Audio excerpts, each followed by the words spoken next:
ब्रह्मा जी का सिर कट गया था। काल भैरव को भगवान शंकर ने प्रकट कर दिया था और काल भैरव ने जाकर ब्रह्मा जी को अपने हाथ की उंगली का नख तोड़कर उनका शीश काट दिया था। काल भैरव, जब काल भैरव ने शीश काट दिया, शीश कट गया,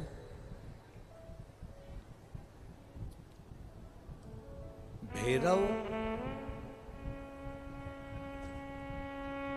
काल भैरव का आदर, सम्मान, सत्कार सभी देवताओं ने किया।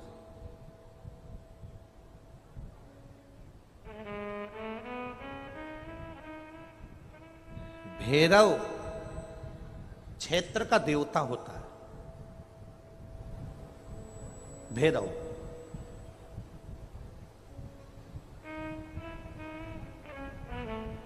64 तरह के भैरव होते हैं। कितने तरह के? 64।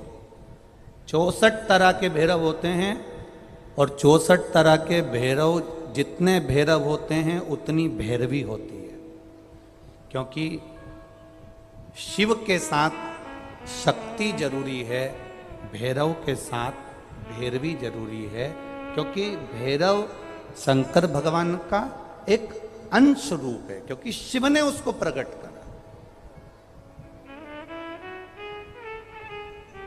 हाँ, दुनिया के लोग भले भैरव जी को बदनाम करने में लगे, ये तो शुरू से चला आ रहा। भैरव जी को कोई बीड़ी पिला देता है, कोई सिगरेट पिला देता है, कोई कह देता है कि भैरव बाबा को तो बीड़ी दे दो, भैरव बाबा को तो सिगरेट दे दो। ये ढोंग और प्रपंच मेरे शंकर की कथा में नहीं है।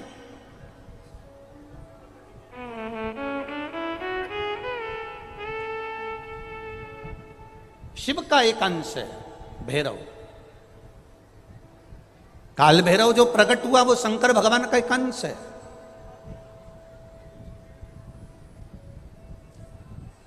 काल भैरव जो प्रकट हुए वो शिव का एक अंश रूप है। और काल भैरव जब प्रकट हुए, सारे देवताओं ने उनका आदर करा, इंद्र ने उनका सम्मान करा, इंद्र उनकी सेवा में लगे, वायु देव, गरुण देव, वरुण देव, जितने भी देवता हैं सब ने उनका आदर करा। अब आदर करते करते करते करते माता लक्ष्मी जी ने भी काल भैरव को निमंत्रण दिया। जरा सुनिएगा, बहुत सुंदर कथा है पुष्कर राज की। इस कथा को अपनी जिंदगी में उतारना जरूर। काल भैरव का निमंत्रण माता लक्ष्मी जी ने दिया और माता लक्ष्मी जी ने काल भैरव को निमंत्रण दिया कि काल भैरव आप बैकुंठ में पधारो और बैकुंठ की भूमि को आप पधार कर आनंदित करिए। तो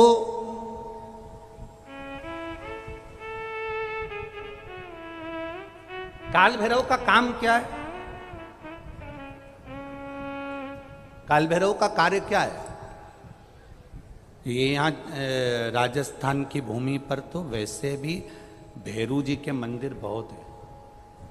बोलो सही है कि गलत है?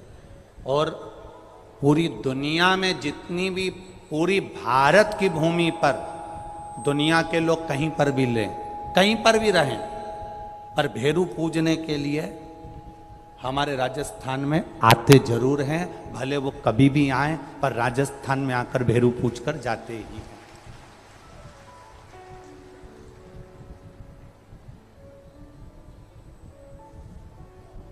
भैरव का काम क्या है?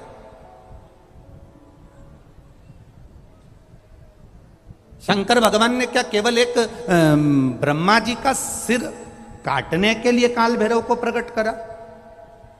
केवल एक कार्य के लिए ब्रह्मा जी ने, भगवान शिव जी ने काल भैरव को प्रकट करा? केवल एक काम के लिए? नहीं। मेरा भोलेनाथ एक कार्य के लिए काल भैरव को कभी प्रकट नहीं कर सकता, क्योंकि मेरे भोलेनाथ ने जब जब जो काम किया है वो संपूर्ण ब्रह्मांड के कल्याण के लिए किया है। इसलिए ब्रह्मा के सिर काटने के लिए, अकेले केवल ब्रह्मा का सिर काटने के लिए भगवान काल भैरव को प्रकट नहीं कर सकते। तब काल भैरव के प्रकट होने का कारण क्या है? भैरव के प्रकट होने का कारण क्या है? भैरू जी के प्रकट होने का कारण क्या है? भैरव प्रकट क्यों हुए हैं? तो शंकर भगवान जब काल भैरव जब नारायण के यहाँ बैकुंठ में गए और भगवान बैकुंठ में जब पहुंचे तो लक्ष्मी जी ने भगवान नारायण से पूछा, प्रभु मेरे मन के संशय को मिटाइए, ये भैरव प्रकट क्यों हुए हैं? केवल ब्रह्मा का सिर काटने के लिए?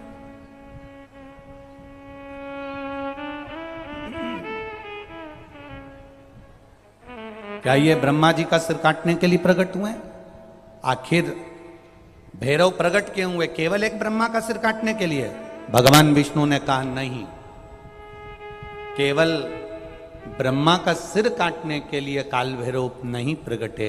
लक्ष्मी सुनो, आज मैं तुम्हें सुनाता हूं काल भैरव भगवान शंकर ने क्यों प्रकट करा। उसका कारण केवल एक है। जब देव अधिदेव महादेव अपने नेत्र बंद कर कर बैठ जाते हैं और समाधि में लीन हो जाते हैं, साधना में लीन हो जाते हैं, तब काल भैरव का दायित्व बढ़ जाता है।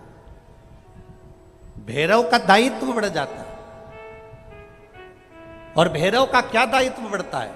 तो सुनो लक्ष्मी, भैरव का दायित्व यह बढ़ जाता है कि जो शंकर के शिवालय में पहुंचता है, जो शंकर के शिवालय में पांव रखता है, जो शंकर के शिवालय में अंदर पहुंचकर शिवालय में अपना चरण रखते रखते रखते रखते देहली से जब अंदर जाता है और शिवालय में शंकर भगवान के शिवलिंग की आराधना करता है, जल चढ़ाता है, शमी पत्र चढ़ाता है, बेल पत्र चढ़ाता है, कमल पुष्प चढ़ाता है, भगवान की श्रृंगार कर कर चंदन अबीर गंध से जो पूजन करता है भगवान की, जब वो अंदर प्रवेश करता है तो भैरव का दायित्व ये हो जाता है कि उसके दुख को भैरव उसी समय पर भक्षण कर लेता है और उसको सुख देकर भेज देता है। ये भैरव का